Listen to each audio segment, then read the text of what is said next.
مساء الخير، مساء المحبة مشاهدينا الكرام، تحياتي لكم وحلقة جديدة من برنامج البصمة مع الضيف الرائع علي الملاك. مساء الخير، نورتنا وشرفتنا. يا مرحبا، اهلا وسهلا. حياك الله، مساء الخير، مساء المحبة والسعادة والأمل. شرفت ونورت البصمة. هذا نوركم، الله يحفظك ويخليك ويسلمك. الله يطول عمرك. شلون هالدنيا وياك؟ بشرني. والله تمام الحمد لله، إذا أنتم بخير احنا بخير. الله يطول عمرك ويخليك. اليوم مستعد للأسئلة، أسئلة كثيرة عندنا، محتاجين أجوبة، محتاجين صدر رحب. أنت يا الله. أوكي تمام؟ يا الله. مستعد؟ يلا. عزيزي، البعض من ما يعترف بعلم التنمية البشرية، يقال انه علم غير صحيح، علم مو واقعي. انت شو تشوف؟ علم حقيقي هو التنمية البشرية؟ شنو؟ سؤال عدله والله. البعض من ما يعترف بعلم التنمية البشرية، يعني هو اكيد علم، هو اكيد يعني معترف به. انت مع التنمية البشرية، مع النصائح؟ طبعا لازم مع النصائح. الانسان مهما يكبر عمره لازم النصيحة يعني تجيب نتيجة النصيحة؟ ليش ما تجيب؟ يقول لك كثرة الدقي في كل لحيم. طيب، أين يقع البطين الأيمن؟ نزار برنامج شنو؟ والله مكتوب بالقرآن هاي الأسئلة. من كتب الأسئلة؟ أين يقع البطين الأيمن؟ علمنا أكيد، البطين الأيمن علمنا. غير شباب وين الأسئلة؟ شو نطيب مال غير برنامج لو مال شنو؟ لا جد والله، الورقة كانت هنا موجودة. نقوم ندور عليها نزار؟ لا تمام. شنو الموضوع؟ خافوا قاعد هنا؟ لا، اسال الدكتور سيف جنان. حلو. تحياتي لك حبيبي. ترى شاغل كذب حبيبي سلم. بس جد الاسئله الدكتور سيف جنان كانت يعني موجوده عندنا التليفون، قلت خليه تحياتي نساله. تحياتي الدكتور سيف جنان. وجد هذا السؤال مساله الحلقه الماضيه سيف جنان فسالته لي علم التنميه البشريه. وين صدق عجل، اين يقع البطين الايمن؟ علمنا اكيد، ما دام علمنا. هو من اسمه علمنا اصلا يقع. اجمل تحيه الدكتور سيف جنان. دكتور عن جد تسالك هذا السؤال، تحياتنا لك. فهو الدكتور سأل السؤال إلي يعني جد قوم أباك كامل خفية، ترى والله مو كامل خفية. لا يا الله كريم. لا جد والله مو كامل خفية. ماشي جد. سؤال. بالشارع. يلا جد خلينا نرجع. بالشارع اليوم، من أنت تطلع بالشارع يقولون علي ملاك الممثل أم علي قاسم ملاك من الممثل قاسم ملاك؟ طبعا هي إلي الشرف وافتخر انهم يقولون علي بن قاسم الملاك، لانه يعني حجي قاسم هو يعني خيمتنا واستاذنا وعلمنا، وتفاخر بي وين ما اروح. بس الاسميات بالشارع، التسميات العفو بالشارع كثيره جدا. يعني احيانا يقولون علي قاسم الملاك، احيانا يقولون علي الملاك، احيانا ينادوني بالشخصيه اللي اديها، مثلا يقولوا لي قيس. انت تعرف شنو غايتي من السؤال؟ على سبيل المثال ابسطها لك. اليوم الطالب من والده يكون استاذ وياه بالمدرسه، هذا له خصوصيه الطالب، هذا فلان، هذا ابن المعلم، هذا ابن المدرس، وان كان هو شاطر لبو شو وقت لا اكون اني علي الملاك، ولا لا زال الناس تنظر لك والاصدقاء في وسط الفن ينظروا لك لا علي مو علي ملاك، لا علي بن قاسم الملاك على والدك. في مجالنا الوضع مختلف تماما. يعني احنا نتحمل مسؤوليتين مثل ما يقولون، مسؤوليه اسمك اللي شايله ومسؤوليه الفنان اللي رباك. يعني انا احسب حساب الي واحسب حساب الوالدي، فاي عمل اقدمه يعني سواء بالمسرح بالتلفزيون بالاذاعه في اي مكان، يعني هذا الموضوع لازم يكون امامي، يعني لازم اكون حذر به. فمثل ما قلت لك من يقولون، وهذه التسميه تبقى، يعني علي بن قاسم الملاك حتى لو صار عمري 100 سنه راح ابقى علي بن قاسم الملاك. احسنت. البعض من يحافظ على اسم والده، ولكن للاسف البعض على مستوى الوطن العربي، وانت اكيد تعرف، من يسيئون لابائهم ويسيئون لاسماء ابائهم، وهي هذه مصيبه كبيره جدا. طبعا فمسؤوليه طبعا. انت عليك، انت مسؤوليتك ومسؤوليه والدك. طيب علي، انت فنان كوميدي، تعرفت عليك بالحقيقه انت ما تضحك يعني. انت فنان كوميدي ام انحسبت يعني على الكوميدي ام فنان شامل؟ وشنو انت بالتحديد؟ هو شوف، تقول لي انت شنو بالتحديد؟ يعني هو مو شرط انه الفنان الكوميدي لازم يكون بالحياه الاجتماعيه هو كوميدي. جيد. لا، هاي مختلف تماما جدا. يعني هسه الوالد الله يعطيه الصحه والعافيه، يعني من نشوفه بالحياه الاجتماعيه الطبيعيه نشوفه جدي جدا. جيد. يعني ما يضحك قليل، ما يضحك، بس بالتلفزيون لا يضحكك، يعني لانه ممثل كوميدي. انت حقيقتك بالواقع جدي علي. اي صح. طيب انت بس انت فنان كوميدي، اللي انت مع الفنان الكوميديين عملت سنيد لهم تطلع دائما شوي بعيد عن الكوميديا، مثل جميل راتب في مسرحيه الزعيم شوي كان بعيد عن الكوميدي ولكن سنيد حقيقي، الكوميدي مخلي على عادل امام. فنان شنو؟ لا انا الحمد لله يعني اختصاصك؟ بشهاده الاخرين، يعني بشهاده الجمهور وبشهاده الناس وبشهاده الفنانين، انه عندي القدره ان اشتغل كوميديا وعندي القدره ان اشتغل جاد. يعني بالخطين يعني انا توفقت به الحمد لله والشكر. فانت تقدر تحسبني فنان ممثل. طيب علي، تتذكر اول مره ايش كان شعورك من مثلت امام الكاميرا بها عمل، بحيث اول عمل لك امام كاميرا مثلت؟ يا مشهد كان همينه بالتحديد تتذكر لي؟ على صعيد الاعتراف، يعني من بديت اشتغل كان 1993 مسلسل الاحفاد وعيون المدينه. فكان في المسلسل شخصيه رجب اللي هو قاسم الملاك. فقاسم الملاك صار عنده اولاد، بالجزء الثالث صار عنده اولاد، فمن ضمن الاولاد اني. فمشهد يجمعنا يعني هو الاب واني واختي الكبرى اللي هي الفنانه اسيا كمال.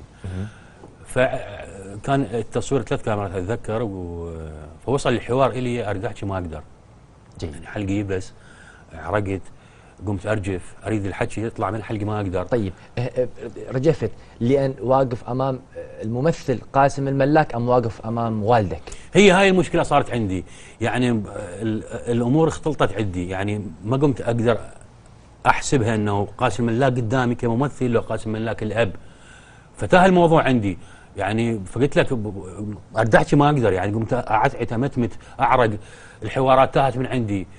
فهو حسب الموضوع وست آسيا حست بالموضوع، فوقفوا التصوير وهدأتني وجرني على صفحه. قال لي ابني لازم انت تفصل بين حياتك الاجتماعيه، بيني انا كأب وبيني كممثل. وقدرت تفصل؟ بالبدايه كانت صعبه، بس شوي شوي يعني الحمد لله قدرت انه افصل واوصل للمرحله اللي اقدر اقنع المشاهد انه اللي دا امثل وياه هو ممثل جيد. مو والدي. زين علي، انت اختارت التمثيل لو التمثيل اختارك؟ بمعنى انت ردت تكون ممثل منذ الصغر وتحلم انك تكون ممثل ومشهور والناس، لو لا والدك اللي اختار لك التمثيل؟ لا انا اخترت التمثيل وراح اعطيك اسباب هوايه. بامانه طبعا. بسبب الحياه الاجتماعيه اللي عايشيها. مثلا الوالد يروح يصور مسلسل، انا من صغير اطلع وياه، عنده تمارين مسرحيه انا اطلع وياه، فيلم تلفزيوني اطلع وياه. حبيت هذا الجو، حبيت هاي الالفه، حبيت المخرج، حبيت المصور، حبيت الفنيين، حبيت الممثلين، حبيت الكومبات. هاي الحياه حبيتها كلش حبيتها، بس كنت صغير يعني ما اعرف هاي التفاصيل. فكل ما يتقدم بي العمر كل ما شويه اكبر يزيد حبها بداخلي الي، يعني كلش بديت احبها. الى ان وصلت لمرحله يعني بديت اشتغل باعمال تلفزيونيه او اعمال مسرحيه الوالد ما يدري بيها. جيد. والى ان وصلنا مرحله انه احد العروض المسرحيه كان اكو لجان تجيز الاعمال المسرحيه. وجازت عملك المسرحيه؟ فمن ضمن اللجنه الوالد يعني قاعد يشوف هاي المسرحيه وحتى ينطون اجازه لها، فمن ضمن الممثلين اني. فتفاجئ انه يعني انا ممثل يعني ودا امثل ودا ادي جيد، معناها انه انا واصل مرحله. فقال له ماجد من شو كنت يشتغل؟ وكان مخرج المسرحيه احد اصدقائه هو الفنان يعني محسن العلي. طيب ومن ثم شاهدناك باعمال كثيره مع الوالد، يعني الوالد يطلبك ام انت اللي يا والدي اريد وياك؟ لا الوالد ما يدخل بهاي الامور، ما يدخل نهائي. الاب والابن ينطي المجال للمخرج هو اللي يختار، ينطي راي ممكن، بس ما يفرض ممثل لا. فالاعمال اللي طلعت يعني من ضمنها مثلا حب وحرب اللي بال 2004 2005 مسلسل حب وحرب، مسلسل رائع جدا وله بصمه جميله وحقيقيه في الشارع العراقي، وكذلك دوره كان دور قيس السكرتير بعض الشيء مع الاستاذ لحد الان يعني هو كان دور قيس السكرتير وشواربي كانت مرفوعه، لحد الان الناس بالشارع يصحوا لي قيس قيوسي، يعني بقت الاسم الشخصيه معلقه في ذهن المشاهد.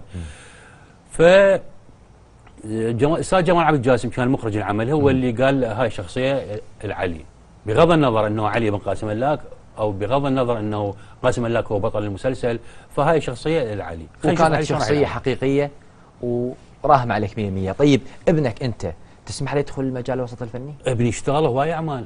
ابني لا يعني تسمح لي اشتغل هو، لكن تسمح لي يستمر؟ هنا السؤال. اسمح له يستمر في حاله اذا انه يقدر، يعني عنده الموهبه، اذا عنده الموهبه عملين لا ضير في ذلك ثلاثه، ولكن يكمل يكون ممثل. هنا السؤال. هو صاحب القرار. انا ايش تعلمت؟ انه انت من تختار شيء انت تكون صاحب القرار، سواء النتائج تكون سلبيه او ايجابيه عليك انت تتحمل القرار. بس انا نصحك اقول لك يا بدر ابني، ترى هذا الوضع، ترى هذا الجو ترى صعب. احنا نريد نعرف صعوبه مجال الوسط الفني، نريد نعرف عالمكم انتم المشهورين، شو اخبار الدنيا وياكم؟ ترى هو عالم الماده، ايش اخبار المعجبات؟ الماده يعني احكي لك اياها. يعني هي بالنسبه للماده يعني احنا صارنا يعني تقريبا 6 سنوات، يعني دخلنا بالسنه السادسه اعمال دراميه ماكو بكل القنوات الفضائيه، ماكو اعمال دراميه، فتبقى كل فنان هو يتحمل وضع عيشته. هذا من على صعيد الماده. على صعيد المعجبات والمعجبين، سواء كانوا كبار او صغار، اطفال، شياب، عجايز، شابات، بنات، حلوات، مو حلوات، معجبين كلش هوايه. يعني احنا يعني هاي حياتنا، هاي طبيعه حياتنا، يعني كل شيء بيه. فيعني ليش؟ احكي لي عن تواصلك، تعال حبيبي، تعال اللي جاي، احكي لي عن تواصلك مع المعجبات كيف يكون. تعال حبيبي تعال. نزار بدينا تشوف تواصلي يعني كلش طبيعي. تواصل مع المعجبين. يعني المرأة ما لزمتك في يوم تراسل، ما لزمتك مع بنية؟ يعني شوف، مخابرة. خلينا نكون صريحين. خليك صريح. إيه؟ يعني أنا صار لي تقريبا 21 سنة متزوج. ما شاء الله عمر. الحمد لله. وعندي بنية بالكلية وعندي ولد بالكلية. الله يخليها. وحياة الفنان بها هواية أشياء. لزمت له ما لزمت؟ لا راح أوصلك النتيجة. حياة الفنان بها هواية أشياء. فتبقى تعامل الزوجة مع الزوج اللي هو فنان وهو معروف، شلون تتعامل وياه. هي تغار عليك؟ تتغار طبعا، ومن حقها لأنه زوجها وأبو أولادها. يعني اكو غيرة تعبر، اسمع هاي الخط، ها اوكي. اكو غيرة هنا، اكو غيرة عادي. المرأة وين؟ المرأة يعني كل مرأة، أنا برأيي كل مرأة تغار فول. لو فول. لا فول كل مرأة. ماكو وحدة، يعني ماكو مرأة مثلا تشوف رجلها يعني في وضع آخر ومتغار، مستحيل. زين اوكي. تحديدا زوجتك تغار عليك من الممثلات ام من المعجبات الاعتياديات؟ بأمانة. لا بأمانة احكي لك يعني من يا ممثلة انطيني اسم. ما في يوم مثلت مع ممثلة واعترضت، لأن تعرفني طبيعة عملي وياهم كلهم. الزهور على كلهم ما عندها مشكلة. ما غارت من الزهور أبدا لا زهور على سلاف. هسه ليش اعطيك هذا، اعطيك دليل. يلا. انه في احد المسلسلات اللي هو الرصافي مع الفنانه العزيزه ميلاد سري، يعني اكو مشهد وتناوله اليوتيوب وتناوله المسلسل اللي هو يعني مشهد غرامي بيني وبينها، بيني وبين ميلاد، ما اثر عليها نهائيا. يعني تعرف هاي طبيعه عملي هيجي. ما اثر ابدا. انا بالمناسبه انا اذكر هذا المشهد يمكن شفته 500 مره. لا موجوده هواي حتى على اليوتيوب تناوله. شفناه. اجمل بصمه بحياتك علي الملاك ايش كانت؟ يعني قصدك على صعيد العمل؟ على صعيد العمل بصماته هوايه. يعني بصمه حلوه تريد البصمات، يعني مثلا حب وحرب شكل بصمه مهمه بحياتي. حب وحرب نعم. عندك زرق ورق. خلينا نمشي حب وحرب. خليني اجمك ناخذ صوره ومن ثم نكمل. اخليك في مكانك هنا. وين باوع؟ لا هنا مقابل على الاخ المصور. خليني نحط ايدينا هلاي. حب وحرب بصمه جميله جدا. زرق ورق، ايهما الاقرب على قلبك؟ بس شنو اليوم باوع؟ لا اقرب على قلبك مو اعمال. يا ريت هسه احنا نظل بهالاسئله، خلينا ندخل شوي بالجد. اقول لك انت احكيهن مالتها كلهن نزار، كلهن احكي لي اياهن. يعني انت تريدني اظل اول عمل الك ومتى نشوفك منزعج، هسه شو اسوي بدي اني طفينا الموبايل؟ اخي ولي احكي لي. لا ايهما الاقرب الك تحس؟ احسان دعدوش ام اياد راضي؟ تتمتع مع من؟ اسم على السريع. لا مو هيك. لا عشان تعطيني واحد بعدين نفصل. اثنينهم. راح قول لي ليش. قول لي ليش. اياد راضي استمتع معاه جدا بالتلفزيون. جدا بالتلفزيون. احسان دعدوش استمتع معاه جدا بالمسرح. على السريع بدون تفكير ومن ثم نبرر. عزيزي ملك الكوميديا في العراق من؟ اسم واحد على السريع يلا. مو انت هيك يعني بين الاثنين، لو احسان لو اياد؟ بين 10 انطيني وبس من ضمنهم احسان واياد. الملك منو؟ على السريع اسم في الظرف الحالي كوميديا اي. يعني هو الان اياد راضي هو الكينج. نمبر 1 نمبر 1. الكاميرا. اجمل تحيه للكينج اياد راضي، وان شاء الله يكون ضيفي في برنامج البصمه، متربح هو على العرش. وانا اوجه له تحيه. اجمل تحيه اياد. هو زين الآن. من يا ناحيه اخذته؟ هو ما هو احسان كوميدي، ناهي مهدي كوميدي، قاسم سيد كوميدي، غير ابو العباس كوميدي، ماجد ياسين. انت شلون تقيم الفنان؟ شلون تقيمه انت؟ تقيمه اولا على كثره الاعمال اللي يشتغلها، جيد. على الاجر اللي يستلم، النوعيه والكميه والاجر. على الاجر هو طبعا اياد راضي على الاجر طبعا. طبعا. فانت من هاي تقيس. زين انت وينك من ذولا كلهم؟ ولا انت ما تنفع تكون دور بطوله؟ لا انت سنيد بس ادوار ثانويه لك. انا بامانه بامانه ما يهمني بطوله انت لو سنيد، ما يهمني سواء كنت بطل او كنت سنيد او كنت مشهد واحد في زرق ورق. انت شنو كنت بطوله؟ انت تقدر تقيمني عزيزي. انا ما اقدر اقيم روحي. عزيزي بلا زحمه ممكن تقيم روحك الي؟ ما اقدر. ليش؟ مستحيل. كل من يقيم نفسه. لا ماكو واحد تقول له انت شنو يعني اللي حققته بهذا العمل راح يقول لك انا البطل مال المسلسل. لا ماكو كنت مخرج قال لك عزيزي انت حتكون لك البطوله، المؤلف قال لك انت لك البطوله. ماكو شيء. انت هاي دورك، هذا دورك، هذا دورك، تبقى الاداء والناس اللي تحكم. انت سويت شيء حققت او ما حققت. زين الادوار اللي اكثر، ما هو اكو مشاهد كثيره، اكو مشاهد متصدره كثيره. ايش يعني؟ يعني في بطوله، انت بطوله ام سنيد؟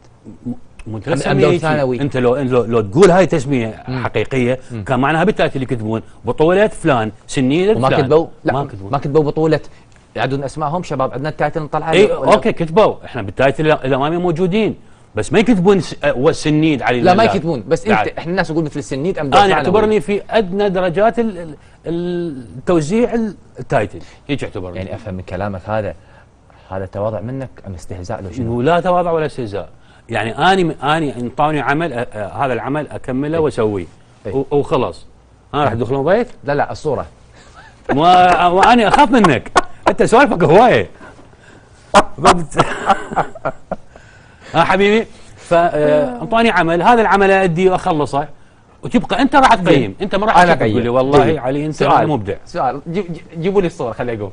زين انت ليش خفت؟ لا انا راح اجيب لك الصوره. لا السؤال انا راح اجيب لك انت ليش خفت؟ انا جاي اشتغل لهم يجيبوا لي الصوره انطبعت. انت ليش عبالك تحفظ؟ انا اخاف منك. انت خايف من شخص معين؟ لا. من شنو خايف؟ ابدا ما خايف. انا يعني زين ليش تخاف مني مثلا؟ مو انت طلايبك هوايه باللقاءات، يعني كلش طلايبك هوايه. فانا اخاف من هاي السالفه. جيب يا اخي يا عزيزي. طلعت هاي الصوره لا بعدين نوقعها، اصبر مو بس خليها واحد خليها اشوفها. لا بعدين شوفها. مخرج ليث قال بعدين الصوره. البارحه دزيت له بصمه صوتيه، قلت له اني نزار الفارس مقدم البرامج، اوعدك ماكو اي ضيف يدخل البرنامج ولا اكو اسئله ولا كذا، واذا خذلتك انت موجود وياي بالسياره ليث، ما كان بالسياره انا وياه. قلت له اذا خلت الاتفاق البصمه طيب الجو. نزار الفارس من ينطي كلمه لا سيف. اني مو على ابشرك. خل اقول لك شغله، يعني انا يمكن اول ما دخلنا الاستوديو حكيت لك اياها، انا انسان كلش مسالم، جدا مسالم، لا احب اذي احد او ازعل احد. عزيزي ما دام ولا مسالم احد يزعلني. ما دام مسالم ليش جيت لنزار الفارس؟ يلا اروح في ماذا؟ يلا خلينا نكمل. زين هاي حكايتك تخوف. لا والله ماكو اي تخوف الموضوع، ونوصلنا ما اعرف. المهم يلا خلينا نكمل. الجمهور هو اللي يقيم. زين ليش اليوم الفنان العراقي حد الطريبيل؟ لا لوين؟ حدك الطريبيل صح؟ يعني ما اكذب انا؟ لا فعلا الطريبيل حدك. قول لي ليش؟ لانه ماكو تسويق، ما حد يعرفك. حلو. انت داخل العراق منا لطريبيل، اي مكان تفوت له الكل يترحب بك وتستقبلك ومعاملتك تمشي واولادك ما عندهم مشاكل، بس تعبر طريبيل ما حد يعرفك لان ماكو تسويق. بس عندنا ممثلين، لا ميس قمر، جواد الشكرشي، علاء، اياد، حالات خاصه يا صديقي، حالات خاصه. يعني حتى اياد راضي ما ماخذ فرصته عربيا. ميس بسبب ظرف بسيط. استاذ جواد الشكرشي بصراحه ميس قمر اخذت حقها الحقيقي؟ لا، ميس قمر نجمه وفنانه محترمه وممثله راقيه جدا. يعني بعد لازم؟ طبعا بعد لازم. واياد راضي بعد لازم، والكل بعد لازم، لان انت عندك ممثلين مهمين جدا بالعراق. عندك خلل بالتسويق؟ طبعا ما حد يعرفك. شلون يعرفوك؟ يعني بالخليج شلون يعرفوك؟ بالمغرب العربي شلون يعرفوك؟ التونسي شلون يعرفوك؟ ما يدخل على اليوتيوب كذا؟ مو يوتيوب، يعني غير اكو قنوات تصدر اعمالك. صح. يعني مثلا من ينعرض لك عمل على MBC وقناه مهمه ومشاهده، زين هم ولا هم يدزون عليكم خلال سفركم لهم؟ شلون يعرفوك حتى يدزون عليك؟ نسافر لهم نعرف انفسنا يا ترى احنا عندنا طاقات. والى متى انت تروح تسافر وتعرف على روحك حتى يستقبلوك؟ ماكو شيء. تتوقع ورا كم سنه ممكن نضع على شاشات عربيه؟ 10 15 انا اتمنى هسه بعد شوي يقول لي. اتوقع ما اعرف، اتوقع بس خلي يصير تصدير. يعني اذا ماكو تصدير ما حد يعرفك. يعني اعمال العراقيه تصدر حتى يعرفون انه يا ترى بالعراق اكو فلان الفلاني ممثل ممتاز، من يسوون عمل عربي اكو بالعراق ممثل جيبوه. جيد. اكو عياد راضي موجود بالعراق، اكو حسان دعدوش موجود بالعراق. جيد. طيب احكي لي عن حياتك الشخصيه اكثر. ليش دائما يقولون بيتوتي حد النخاع علي الملاك؟ شو تسوي بالبيت؟ انا ما احب اطلع نهاية، ما احب اطلع وما احب السهر. يعني يمكن تتفاجئ من اقول لك انا 11 ونص انام الليل واقعد من الصبح. ما عندك فيسبوك؟ لغيته صار لي 5 سنوات. ليش؟ لغيته لانه صارت لي مشاكل به هوايه لغيته. صارت لك مشاكل من البيت؟ بغض النظر شلون صارت لي مشاكل بس لغيته. ومو بس لغيته، لغيت كل النت بعد. ومستقر حاليا ببغداد ولا بأربيل؟ لا بغداد. بغداد موجود. ولكن موضوع الفيسبوك 4 سنين صار ما عندي. مو الناس اليوم قاعد تعمل على هذا يعني لا فيسبوك لا سناب لا هذا اللي تواصل كله ما عندي. وش بسبب ليش؟ بس اقنعني حاول اكثر. يعني صارت لي مشاكل من عنده وعفته. شلون يعني مشاكل؟ بغض النظر عن المشاكل، مشاكل اعتبرها خاصه وعفته خلاص. وللعلم مرتاح. ولا ما بحوش الشباب كيفكم؟ تبحوش ما تبحوش كلش عادي. بس لانه يعني وللعلم انه من عفته كلش مرتاح. لانه يعني كان كلش يوتر اعصابي. الفيسبوك يوتر اعصابك؟ نعم. خلينا من الفيسبوك ولا تضبط هذا الفيسبوك، بدنا نشطب على الفيسبوك. طيب لا تتفرن من الاسئله. علاقاتك بصوره عامه، عندك اصدقاء؟ علاقاتي قليله. طيب. جدا. زين ليش انت اسمع، انت تحب الوحده جدا. شنو انت تهرب من واقع معين؟ ليش تحب الوحده؟ لا مو يعني احب الوحده لان احب الهدوء. يعني ضوج من الضجيج وزحمه ما احبه. يعني احب اقعد مثلا وحدي اسمع اخبار، اقعد وحدي عندي راديو قديم. انت غير كلاسيكي ما اعرف يعني هذه زينه مو زينه ما ادري. كلاسيكي انت وهذا بالمناسبه فيسبوك لاغي كل شيء، راديو قديم وهدوء. بالمناسبه هاي الموضوع يعني كلش دا اعاني من عنده. يعني اني اكو ميزه بيه ما ادري هي صارت ميزه حسنه سيئه ما اعرف. انا كلش دقيق يعني. انت لحوح.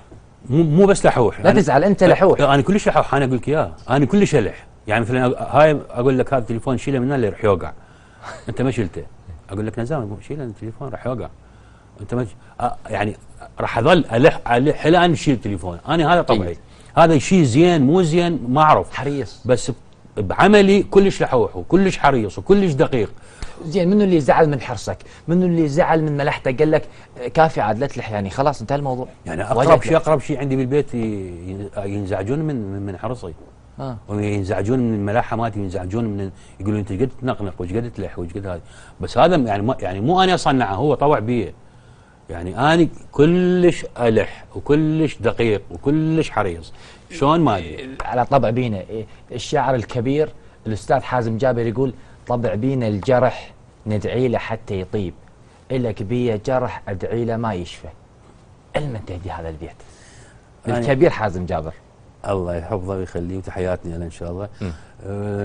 بكل امان هذا البيت المن تهدي؟ ما اهدي لاحد. بس وجهك ما يهدي لكم احد؟ لا ما اهدي. ودك ما نهدي لكل احد؟ ما اهدي لاحد. خايف انت؟ ما خايف. ليش اخاف؟ لا خايف. من اللي مستمتع به. لا خايف. زين اوكي وقفنا من الجنس اللطيف. بصدق مو جنس اللطيف. مو قلت لك ما اهدي لاحد. من اللي مستمتع. ما اريد ازعل. يعني ما اريد انطي لواحد واعوف الثاني وانطي لهذا وبعدين بس اكو باقي ناس. بس اكو موجود. اكو كلش. حلوه مال لو ماخذينه اكو كلش باوعد كذا وجه يعني يلا عزيزي شوف وجهه الاحمر. هذا مكياجكم مو اني ترى.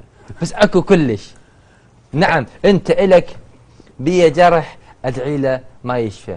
حازم جابر احبك. طيب احكي لي عن حياتك بصوره عامه. هسه من تخلص من الاستوديو حتى الناس تعرف الفنان اكثر بعد، متجه لعمل، متجه مع الاهل وين تروح؟ والله بصراحه شوف، اليوم يعني البارحه احنا اتفقنا، انا كان عندي موعد ونسيت اقول لك على الموعد، وبعدين اجلنا التصوير وقدمناه شويه على مود الحق على عند ارتباطي يعني عائلي كلش مهم. جيد. فراح اضطر انه اخلص تصوير مباشره ارجع للبيت، اخذ العائله في مكان اخر، مكان شوي عائلي يعني. ونعم. أسوأ بصمة صارت بحياتك، هذه البصمة السوداء في حياة علي الملاك، هذه هي يعني قصدك كعمل يعني؟ كعمل، كشخص، برا العمل، أسوأ بصمة كحياة بصورة عامة. شوف احنا من رحنا سوريا بسبب ظرف الحرب الطائفيه اللي صارت هذه، فكل معظم الفنانين طلعوا، اخذنا عوائدنا وطلعنا. طلعنا للمجهول. وانت من تطلع وياك عائلتك واولادك، ويعني صعب انه تروح بمكان جديد، لازم تعيش، لازم تشتغل. فاضطرينا يعني معظمنا اضطرينا انه نشتغل اي عمل يجيك مجرد انه يجيب فلوس حتى تقدر تعيش. اسكت لو احكي كمل احكي. هاي من الي لو لهم؟ لا مو لك، لهم. كمل تستمر لا نوقف، كمل. فاضطرينا نشتغل كل شيء، يعني حتى اعمال هابطه اشتغلناها على مود الماده، لانه ورانا ايجار، ورانا دكتور، ورانا مدارس، ورانا اكل، ورانا شرب. فمن ضمن هاي الاعمال اللي اشتغلناها الهابطه، هي هاي اسوأ بصمه في حياتي. اعمال هابطه. نعم. في سبيل تعيش. زين. هوايه فنانين جو البرنامج قالوا هوايه اعمال ما حبيناها احنا، ولكن بس في سبيل الحاله الماديه. اي صح فعلا. الى متى هذا الامر للفنان العراقي؟ مو الفنان العراقي واجهه الدوله، انت ترى تمثل يعني دوله. هي يعني الى متى هذا التقصير؟ ما اعرف يعني المشكله انه ما حد يفكر بيك، ما حد يدعمك. يعني احنا محتاجين دعم دوله، يعني مو دعم افراد ودعم مؤسسات، محتاجين دعم دوله. زين دعم دوله ماكو، انت شو تسوي؟ ان شاء الله القادم يكون اجمل، وان شاء الله الدوله تدعم الفنان. نتمنى. العراقي. زين، نقيب الفنانين نسيبك يعني شنو معناها؟ يعني معناها ايش راح يداريكم، راح كذا. شوف شنو رايك بيه؟ يعني ما شاء الله انت والدك ما شاء الله عليه، نسيبك كذا، انتم من عائله فنيه. الدكتور جبار يعني الان هو نقيب الفنانين، يعني ما صار له تقريبا تحياتنا له، ما صار له فتره بسيطه من اخذ المنصب هذا. ولا تتصور راح يجامل قاسم الملاك، لو جامل علي الملاك، لو يجامل محمد. والله راح يجاملكم. لا ما يجامل. عطني الكاميرا. لا والله العظيم راح يجاملكم. انطي الكاميرا لان انت ما تعرف الجبار. يعني يجاملنا على شنو؟ باللاوعي باي شيء كان. يعني شلون؟ لابد يا اخي عزيزي، لابد باللاوعي. باي امر ان كان. اوقف هسه اجي وياك. العاطفه يا اخي. هسه اوكي راح يجاملنا بشنو؟ انت يعطينا شغل؟ انت ادري شغل. لو يعطينا فلوس؟ ما اعرف، انت ادري، ما نعرف. ماكو. لا انت تحكي لي ما النقابه شنو بيها؟ النقابه شنو بيها؟ قول لي نقابه شنو؟ انت ادري بيها شنو؟ انا يجامل ولا ما راح يجامل؟ ولا ما يجامل. بتسهيل امور معينه مثلا. يعني مثلا انت قول لي ما الهويات كانت ب50 صارت ب 12.5 لكل الفنانين سووا لهم اياها. كلهم على 12.5 يسوونها وياهم. بعد اي شغله بالنقابه. ايش راح يضيف للنقابه طيب؟ والله هو اني تصريح خليني اقول لك، ولا راح ياخذ منها؟ شنو بيعطي ياخذ منها؟ عزيزي مو من ياخذ مقصد حاله ماديه، يضيف لها بريق لمعان، عم ياخذ منها النقابه، عم تكون فيها حركه. اسال الناس، انت مو الا تروح. اسال اني شوف ايش ياخذ منها؟ خليني اقول لك شغله. التصريح الوحيد اللي عجبني دكتور جبار قبل لا يدخل النقابه، من سالوه قالوا له انت يعني ايش راح تسوي للنقابه؟ قال لهم اني خلال 365 يوم اذا ما حققت شيء للنقابه اقدم استقاله. هذا الحكي هذا اني عجبني حكي. تمام. وهذا اللي خلاني اني انتخبه، لانه حكي منطقي. طبعا 305 لا اذا ما مقتنع به ما انتخبه، وهو يعرف كل الزين. اذا ما مقتنع به ما انتخبه، بس هذا التصريح اللي قاله كلش عجبني، كلش اثارني. يعني 300 لمده سنه ما حقق شيء اني استقيل. بهالشهرين اكو فد شيء؟ انت اساله وشوف ايش حقق. انت بس انت تقول لي انا شهادتي بمجروحه. انت شو انت اساله وشوف. بس يشوف انت. اكو تغيير كلش هواي. كلش زين. كلش زين. طبعا. نتمنى له اكيد احنا التالق والابداع للدكتور. اجمل تحيه لك دكتور. نتمنى اكثر يكون بريق اكثر للنقابه ان شاء الله، لنقابه الفنانين على المسرح. الاعمال التجاريه المؤخره انت ابد ما موجود. يبعثون يدزون لك تعال، ولا انت ستايلك ما يهرم للمسرح اليوم؟ لا هاي مال ستايلك ما يهرم للمسرح اليوم؟ اخر شيء حاليا كمسرح تجاري. اي كمسرح تجاري. مو هي تسميه غلط. احنا ما تسمى ندخل تفاصيل انه مسرح تجاري ولا مسرح شعبي. مسرح تجاري. يعني انا قبل شهر كنت بالبصره عندنا مسرحيه هذا راضي. المسرح اللي انتشرت على سمير عميس، على المسرح الوطني، وعلى لا هاي ما اقدر. انا اقصد هذه يا عزيزي. لا هاي يعني اني صح هو مسرح شعبي، بس من مسرح شعبي المحترم اشتغله. لانه هذا اللي طلع. اكو مسرحيات يعني ما ادري اسمي، بس اكو مسرحيات غير محترمه واكو اداء غير محترم انا ما اقدر اسوي. هواي دزوا عليك؟ لو ستايلك ما يرحم؟ دزوا علي واعتذرت. دزوا علي واعتذرت. واكو اماكن دزوا علي وراح تركض. زين، هناك راح تركض على مود الماده ام على مود الاسم؟ لا. اكيد راح تقول على مود الاسم. لا لو على مو مود ماده. وراح اقول لك الشغله راح افاجئك بيها. يعني اخر شيء انا عرضت مسرحيه قبل سنه على الوطني، وبعدين مسرحيه وراها على الرافدين، وبعدين مسرحيه بالبصره مع احسان دعدوش، وبعدين مسرحيه بالبصره ايضا مع اياد راضي. راح تركض لان اعرف اياد راضي من راح يسوي مسرحيه شو راح يسويها وش راح يقدم، واعرف احسان دعدوش من راح يسوي مسرحيه ايش راح يقدم. مسرحيه محترمه لان اكو عائله عراقيه قاعده بالالفاظ بالحركات بالملابس بكل شيء، ناس محترمين. تحب اياد راضي هوايه من خلال كلامك؟ احب لانه انسان محترم. طيب وفنان. من الممثله اللي تتمنى تمثل امامها طول عمرك؟ لو ظل هذه اخر ممثله خلاص ماكو غيرها، اتمنى انه الممثلات البقيه انتهى، فقط هذه موجوده ومستعد امثل معها الى نهايه. انا ما عندي مشكله باي ممثله، بس ممثله تكون اقرب لك. كل الممثلين احب استمتع. ممثله. كل الممثلات استمتع معهم. عزيزي مثل ما ذكرنا اياد راضي، اعطيني واحده مقابل اياد. يعني بس وحده. عزيزي وحده. اي راح اعطيك واحده. آلاء حسين. اوف، تحياتنا لآلاء. آلاء رائعه. آلاء يعني كل العمر مع آلاء. يعني من مكانك هذا راح اقول 6 آلاء. 6 آلاء طبعا، لانه فنانه راقيه جدا، ممثله متمكنه جدا وراقيه، تشتغل جاد وتشتغل كوميدي، اخلاق والتزام وحضور. آلاء اذا عندك الجرأة تقول منو اللي احسن من الست آلاء حسين؟ ام آلاء احسن منها؟ اي، ام آلاء ومثل راس الهرم قفل عندنا عند اياد راضي راح يقفل عد آلاء حسين. خليه يقفل. خليه يقفل. بوجود ناس طالب. كمل خليه يقفل. اسمع منك. اي ناس بوجود ناس طالب. لا لا لا لا عن عدة اسماء راح اعطيك. لا هيك لا هيك انت قلت قفل. لا ما وعي. وانت راح تصير راح اسويها يعني حرب اسماء. زهور علاء. لا راح اسوي حرب اسماء. عزيزي ما اسوي حرب اسماء. لا خل اقول بس لك. بوجودهم انت قفلت. انا بالنسبه لي مشتغل وياها ويا ست آلاء، اشوفها هي قمه. بس هذا مو معناها اكو قمه واحده. عزيزي اكو مجموعه قمم. اجمل تحيه لآلاء حسين، وفرحنا من شفناك بلندن. ست آلاء تمتعي. واجمل تحيه الزهور حسين. زهور علاء. زهور علاء. اجمل تحيه لي ناس طالب. كل الحب لهم الموده والاحترام. آلاء رائعه. اذا انت يمك آلاء واياد وانت في عمل، نتمنى في اقرب وقت نشوفكم ثلاثي مع بعض. أتمنى. وتكسرون الدنيا. هاشتاج شفناك بهاشتاج، احكي لي عن بصمتك بهاشتاج. هاشتاج يعني ما كان عندي مساحه بهوايه، يعني كنت انزل بيه ضيف شرف يعني. اخوي وصديقي استمتع لانه احسان استمتع معاه جدا. وزهور استمتع معاها. انا من اشتغل يعني مو شرط ماده، اشتغل لانه احب اتونس، احب استمتع.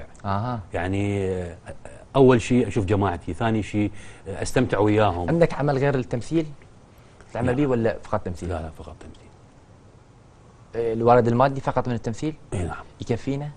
يعني انا موظف في إدارة سيون مسرح صار لي 25 سنه، والاعمال التلفزيون. راتبكم زين من إدارة سيون من المسرح؟ يعني الحمد لله. 500,000 600,000؟ لا اكثر، لانه صار لي 25 سنه وخريج كليه وتلحقه زوجيه وتلحقه ما ادري شنو، 900 يمكن و45. هذا راتبي 946 45. يعني همينه. اي واعمال تلفزيونيه والحمد لله ماشيه الامور. ان شاء الله على طول تمشي. انت مبذر؟ لا انا حريص جدا.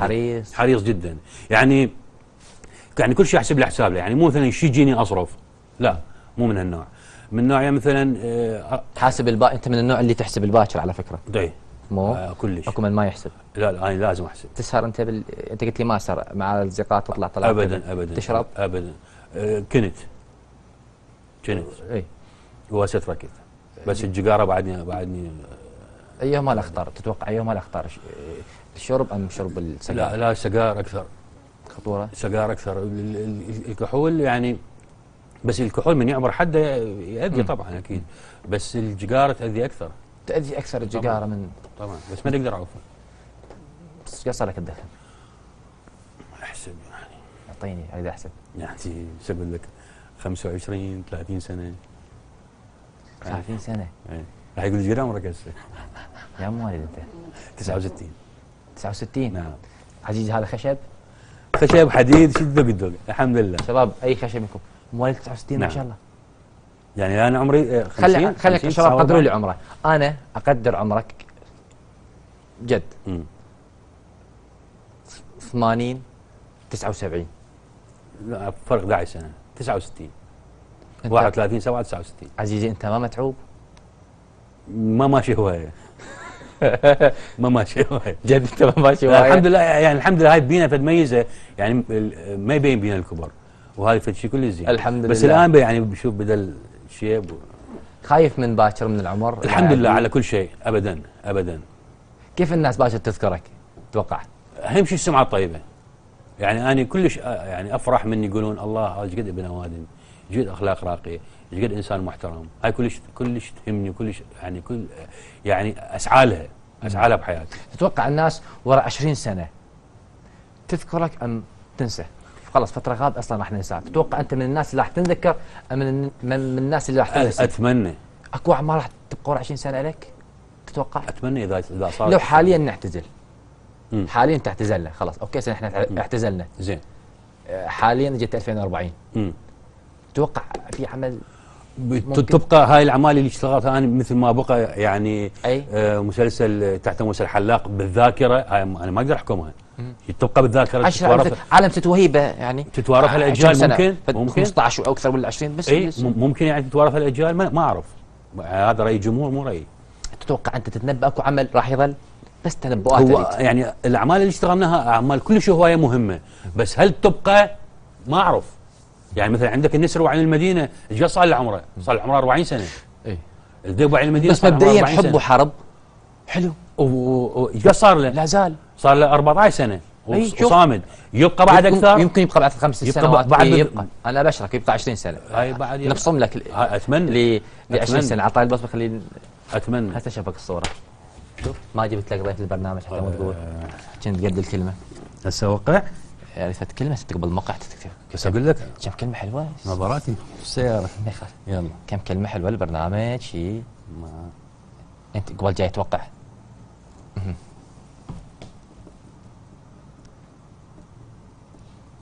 جيد. الخط لا بأس به، جيد جدا.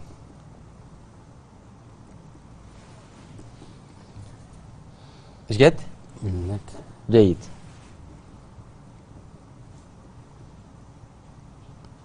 الله مكبر غلاك، ينبض بحبك فؤادي، من يشبهك يا ملاك، انت بشر، عطني انت بشر غير عادي. هاي مو انا احكمها. بالك وين؟ هذا مو انا احكمها. بالك ايه؟ هاي وين اوديها؟ حفصهم لك. اكثر اغنيه تحبها؟ اكثر انا اكثر شيء احب محمد عبد الجبار. اسمك انا محمد؟ الله محمد عبد الجبار اكثر شيء. يا اغنيه لمحمد ابراهيم كل اغاني احبها. اغنيه واحده؟ ما اعرف اسمائهم. لا يا ظالم كلهن. يلا لا يا ظالم تجرح. طيب غير محمد عبد الجبار تسمع منه؟ اي على فكره يعني انا من احلفك بالمحبه وعشرتي وياك تحل ايامنا وترجع علينا. ابراهيم عملاق. ابراهيم عملاق. انا اللي يثيرني بالاغنيه لا الكلمات ولا الصوت، اللي يثيرني اللحن. اللحن هو اللي يجرني للاغنيه. احيانا اكو لحن جميل بس الصوت مو جميل. هي هاي المشكله، يعني يسحبني، راح اوصل للاغنيه، راح اسمع الكلمات مثلا تطلع الكلمات مو بالمستوى. بس محمد غير محمد من الشباب اكثر، ومحمد شاب عبد الجبار ولكن الشباب اكثر. كل الشباب بس ما اعرفهم، كلهم احبهم يعني بالشكل، بس بالاسماء ما اعرفهم. زين. تسمع نور الزين؟ يعني اسمعه من يسمعوه، يعني يسمعوه الاخرين اسمعه، بس يعني مع احترامي لهم. سيف نبيل ما اتعنى لهم، يعني مو لانه خلل بيهم، لا. حبك يدق بالراس عزيزي ما مرت عليك؟ اسمعها بس ما اعرف المن. النور الزين محمد ما اعرف والله ما اعرف. بس محمد عبد الجبار لا يسحرني ويسحبني اليه. يعني احنا نقدر نقول خطا بيك انت اللي ممكن لان 200 مليون وصلت. ممكن صح. انت اصلا فيسبوك ما عندك وكذا. انا لا انا اقول لك الخلل البيئي، اي لانه انا ما متواصل. يعني انا يعني اسمعها من يسمعوها الناس، مثلا ابني اسمعها يسمع، بنتي اسمعها تسمع، الناس يشوفهم يسمعون، اسمعها وياهم. بس اللي غني منه ما اعرف، مو خلل بيهم، خلل بي لان انا متواصل. اذا تنبأت قلت الستايل القديم ما ظلمتك انا. لا صح عزيزي، ستايل قديم. صحيح. عموما نورت البصمه، حلقه حلوه كانت معك، انا جدا الحمد لله مستمتع معك. كيف شفت البرنامج؟ اهم شيء انت ما متضايق؟